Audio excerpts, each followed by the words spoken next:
ലാൽസിസ് world YouTube ചാനലിലേക്ക് എല്ലാവർക്കും സ്വാഗതം. KSRTCക്കൊപ്പം ഒരു യാത്ര, അതും മൂന്നാർ, മറയൂർ, കാന്തല്ലൂർ എന്നീ സ്ഥലങ്ങളിൽ. രാവിലെ 4:30 തന്നെ കോട്ടയത്തു നിന്ന് തിരിച്ചു. പ്രഭാതത്തിലെ തണുപ്പും പ്രകൃതി ഭംഗിയൊക്കെ ആസ്വദിച്ച് പാട്ടും കേട്ട് ഞങ്ങൾ ചീയപ്പാറയിലെത്തി. 2 ഷോർട്ട് വീഡിയോ ചീയപ്പാറയിലെ ലാൽസിസ് വേൾഡിൽ ഇട്ടിരുന്നു, കണ്ടു കാണുമല്ലോ. മനോഹരമായ ഒരു വെള്ളച്ചാട്ടമാണ്. അധികം വെള്ളമില്ലെങ്കിലും കാണാൻ നല്ല ഭംഗിയുണ്ട്. അവിടുന്ന് ഞങ്ങൾ അടിമാലിയിലെത്തി. ഞങ്ങൾ ബ്രേക്ക്ഫാസ്റ്റ് കഴിച്ചു. നേരത്തെ എല്ലാം പറഞ്ഞു വെച്ചിരിക്കുന്നതുകൊണ്ട് സൺലൈറ്റ് എന്ന് പറയുന്ന ഹോട്ടലിൽ കയറി ഇഷ്ടമുള്ള ആഹാരം ഓർഡർ ചെയ്ത് കഴിക്കാൻ സാധിച്ചു.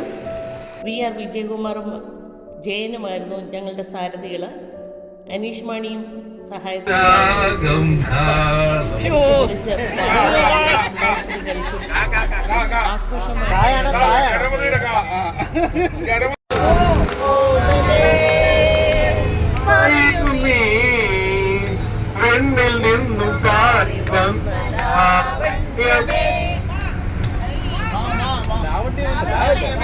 പ്രായഭേദമന്യേ എല്ലാവരും ഇതിൽ പങ്കെടുക്കുന്നു എന്നുള്ളതാണ് ഇതിൻ്റെ പ്രത്യേകത.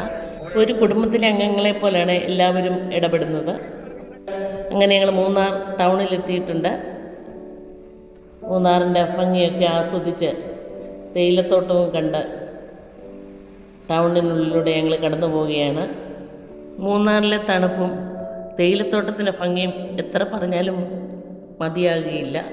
തേയിലച്ചെടിക്ക് തണലായി വെച്ചിരിക്കുന്ന സ്പാത്തോഡിയ അതെല്ലാം പൂത്തു നിൽക്കുകയാണ്. അതിമനോഹരമായിരിക്കുന്നു. ദൂരെ നിന്ന് കാണാൻ നല്ല ഭംഗിയുണ്ട്. ഞങ്ങൾ ഇറങ്ങി നിന്ന് ഫോട്ടോ ഒക്കെ എടുത്തു. മറയൂരെത്തി.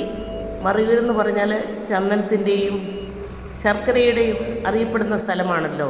സാൻഡൽ ഡിവിഷൻ്റെ എക്കോ ഷോപ്പിൽ കയറി ചന്ദനത്തിരി, ശർക്കര, പുൽത്തൈലം, തേന്, ഇതുപോലുള്ള നാച്ചുറൽ ഐറ്റംസ് എല്ലാം ഇവിടെ കിട്ടും. അതിനോടൊപ്പം അത് വെച്ച് ഉണ്ടാക്കിയ ഉൽപ്പന്നങ്ങളും ഇവിടെ നമുക്ക് ലഭിക്കുന്നതാണ്. അതിൻ്റെ തൊട്ട് പുറകിലായിട്ട് തന്നെ രാജീവ് ഗാന്ധി ചിൽഡ്രൻസ് നേച്ചർ പാർക്കുണ്ട്. അതിവിശാലമായ പാർക്കാണ്. അതിലെ ഏറ്റവും വലിയ പ്രത്യേകത എന്താണെന്ന് ചോദിച്ചാൽ ഒരു ആല് നിൽക്കുന്നതാണ്. അത് 1 ഹെക്ടർ സ്ഥലത്തോളം പരന്ന് നിൽക്കുകയാണ്. ഇങ്ങനെയും സ്ഥലങ്ങളുണ്ട് എന്ന് ഈ യാത്ര കൊണ്ട് മനസ്സിലാക്കാൻ സാധിച്ചു. അവിടെ കുട്ടികൾ കൂടിയിരുന്ന് ക്ലാസ്സുകളൊക്കെ എടുക്കുന്നുണ്ട്. ഊഞ്ഞാൽ കെട്ടിയിട്ടുണ്ട്. ഞങ്ങളുടെ കൂട്ടത്തിലെ ആൾക്കാരൊക്കെ കയറി നാടുകയൊക്കെ ചെയ്തു. നല്ലൊരു തണുത്ത അന്തരീക്ഷമാണ് ഇവിടെ. വേരിൻ്റെ ബലമെല്ലാം ഒന്ന് പരിശോധിച്ച് നോക്കി. പാരഡൈസ് വാലി കയറി ഉച്ചയൂണ് കഴിച്ചു. നല്ല ഊണായിരുന്നു. ഗ്രൂപ്പായിട്ട് അറേഞ്ച് ചെയ്തുകൊണ്ട് വളരെ വേഗത്തിലെല്ലാം കിട്ടി. ഇനിയുള്ള യാത്ര ജീപ്പിലാണ്. പ്രകൃതിദത്ത ചന്ദനമരങ്ങളുള്ള ഏക സ്ഥലം കേരളത്തിലെ മറയൂരാണ്. 65,000-ഓളം മരങ്ങളുണ്ട് ഇവിടെ. നല്ല സെക്യൂരിറ്റിയാണ് കൊടുത്തിരിക്കുന്നത്. എല്ലാ മരത്തിനും നമ്പർ അടിച്ചിട്ടുണ്ട്. ഞങ്ങൾ അതെല്ലാം ഒന്ന് തൂത്തൊക്കെ നോക്കി. അവിടുന്ന് ഞങ്ങൾ പിന്നെയും യാത്ര തുടർന്നു. പഞ്ചായത്ത് ഓഫീസിന് അവിടെ എത്തി. അവിടെ സിപ്പ് ലൈൻ അറേഞ്ച് ചെയ്തിട്ടുണ്ട്. ചരൽ കെട്ടി മറ്റ് സ്ഥലങ്ങളിലേക്ക് പോകുന്നതാണ്. പക്ഷെ സമയമില്ലാത്തതിനാൽ വീണ്ടും ഞങ്ങൾ യാത്ര തുടർന്നു. മൂന്നാറിലെ ഏറ്റവും ഉയരമുള്ള വെള്ളച്ചാട്ടമാണ് ഇരിച്ചിൽപ്പാറ വെള്ളച്ചാട്ടം. ഇരവികുളം നാഷണൽ പാർക്കിൽ ആനമുടി പർവ്വതനിരകളുടെ താഴത്തെ ഭാഗത്ത് സ്ഥിതി ചെയ്യുന്ന ചിന്നാനമുടി മലനിരകളിൽ നിന്നുള്ള വെള്ളം വലിയ വെള്ളച്ചാട്ടമായിട്ട് പതിക്കുന്ന സ്ഥലമാണിത്. നല്ല തണുപ്പുണ്ട്. പ്രകൃതി ഇവിടെ അണിഞ്ഞൊരുങ്ങി നിൽക്കുകയാണ്. വാക്കുകളാൽ ഇതിൻ്റെ ഭംഗിയൊന്നും വർണ്ണിക്കാനാവില്ല. ഇവിടുത്തെ തണുപ്പും ഭംഗിയും ഒക്കെ കണ്ടെങ്കിൽ മാത്രമേ നമുക്കിത് മനസ്സിലാവുകയുള്ളൂ. ഇതിൻ്റെ താഴ്വശത്തായി പമ്പാർ നദി ഒഴുകുന്നുണ്ട്. വളരെ കുറച്ച് വെള്ളമേ ഉള്ളൂ. അവിടേക്കൊന്നും ഇറങ്ങുന്നതിനുള്ള അനുവാദം ഞങ്ങൾക്ക് ലഭിച്ചിട്ടില്ല. ഇരിച്ചിൽപ്പാറ വെള്ളച്ചാട്ടത്തിൻ്റെ വെള്ളത്തിൽ ആൾക്കാർ ഇറങ്ങി കുളിക്കുകയും കളിക്കുകയൊക്കെ ചെയ്യുന്നുണ്ടായിരുന്നു. മഴക്കാലം കഴിഞ്ഞാൽ ഈ വെള്ളച്ചാട്ടം അപ്രത്യക്ഷമാകും.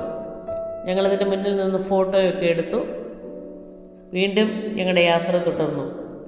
ഓഫ് റോഡിലൂടെ ഉള്ള യാത്രയാണെങ്കിലും എല്ലാവരും അത് എൻജോയ് ചെയ്യുന്നുണ്ടായിരുന്നു. ചുറ്റുപാടുള്ള സ്ഥലങ്ങളൊക്കെ കണ്ട് ഞങ്ങൾ പ്രമരം വ്യൂ പോയിന്റിലേക്ക് എത്തി. മോഹൻലാലിൻ്റെ പ്രമരം സിനിമ ഇവിടെ ഷൂട്ട് ചെയ്തതോടെയാണ് ഈ സ്ഥലത്തിന് പ്രമരം വ്യൂ പോയിൻ്റ് എന്നറിയപ്പെടാൻ തുടങ്ങിയത്. ഇവിടെ 2-3 ഏറുമാടമൊക്കെ ഉണ്ട്. അതിന് മേളിലൊക്കെ എല്ലാവരും കയറി.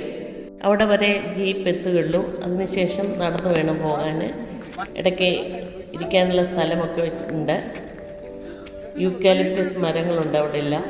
മറ്റുള്ള സ്ഥലങ്ങളിലേക്ക് പോകാതിരിക്കാനായിരിക്കാം വേലിയൊക്കെ കെട്ടിയിട്ടുണ്ട്. അങ്ങനെ ഞങ്ങൾ പാറയുടെ മേളിൽ ചെന്നു.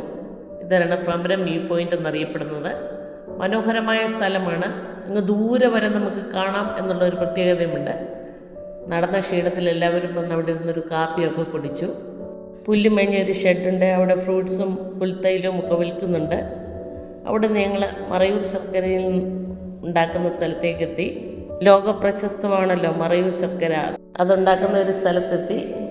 വലിയ മെഷീനിലൂടെ കരിമ്പിൻ ജ്യൂസ് എടുത്ത ശേഷം അത് വറ്റിക്കുന്ന രംഗമാണ് ഇവിടെ കാണുന്നത്. ഏകദേശം 3-3.5 മണിക്കൂറോളം ഈ തീയിൽ ഇതിങ്ങനെ ഇളക്കിക്കൊണ്ടിരിക്കും. അങ്ങനെയാണ് ശർക്കര ഉണ്ടാകുന്നത്. അത് ഉണ്ടയായിട്ടും പൊടിയായിട്ടും കൊടുക്കുന്നുണ്ട്. അതിൻ്റെ കൂടെ ചുക്കും മറ്റ് സാധനങ്ങളും ചേർത്തും നൽകുന്നുണ്ട്. അതിൻ്റെ പുക പോകാനുള്ള സംവിധാനമുണ്ട്. ടേസ്റ്റ് ചെയ്ത് നോക്കേണ്ടവർക്ക് ടേസ്റ്റ് ചെയ്ത് നോക്കാം. ഞങ്ങളതൊക്കെ വാങ്ങി. നല്ല പ്രകൃതി ഭംഗിയുള്ള സ്ഥലമാണിത്. പിന്നെയും യാത്ര നിന്ന് ആനക്കോട്ടപ്പാറയിലെത്തി. വർഷങ്ങളായിട്ട് തുറന്നു കിടക്കുകയായിരുന്നു. ഇപ്പോൾ മതിലൊക്കെ കെട്ടി ബന്ദോബസ്താക്കിയിട്ടുണ്ട്. ഇവിടെ മുനിയറകൾ ഉണ്ട് എന്നുള്ളതാണ് ഏറ്റവും വലിയ പ്രത്യേകത. കേരളത്തിലെ പൈതൃക കേന്ദ്രങ്ങളിൽ ഒന്നാണ് ഈ ആനക്കോട്ടപ്പാറ. കല്ലുകളുടെ പാളികൾ കൊണ്ട് മുനിയറകൾ ഉണ്ടാക്കിയിരിക്കുന്നത്. മുകളിൽ ഒരു പരന്ന കല്ലിൻ്റെ പാളി കൊണ്ട് അടച്ചിട്ടുണ്ട്.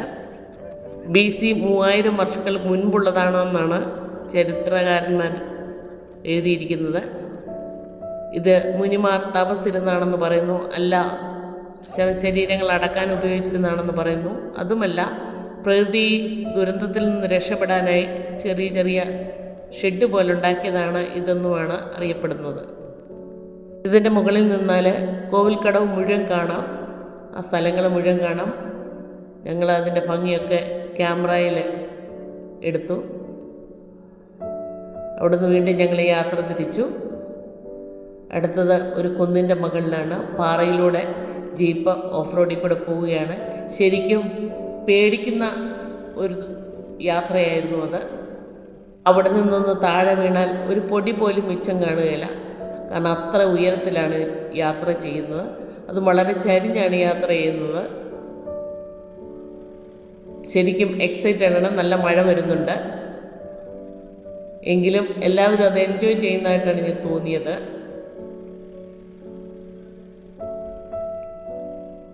ഈ പാറയിലൂടെ ജീപ്പ് പോവുക എന്ന് പറയുന്നത് സാഹസികത തന്നെയാണ്.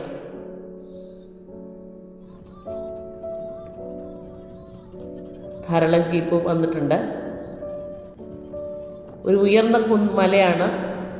ആ പാറയുടെ മേളിൽ നിന്നാൽ കാന്തല്ലൂർ മുഴുവൻ കാണാം എന്നാണ് ഞാൻ വിചാരിക്കുന്നത്. മഴ തുള്ളി തുടങ്ങിയിട്ടുണ്ട്.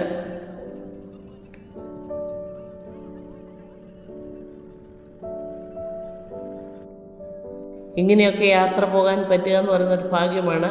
അതിൻ്റെ കൂടെ മഴ കൂടായപ്പോൾ നല്ല രസമായിരുന്നു.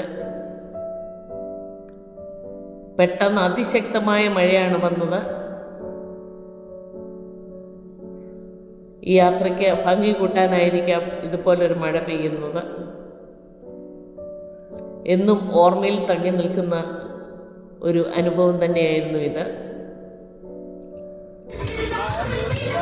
തിരിച്ചു വന്ന് ബസ്സിൽ കയറി ആഘോഷപൂർവ്വം ഞങ്ങൾ മടങ്ങി.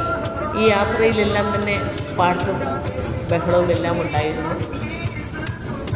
പ്രായഭേദമന്യേ എല്ലാവരും ഇത് എൻജോയ് ചെയ്യുന്നുണ്ടായിരുന്നു.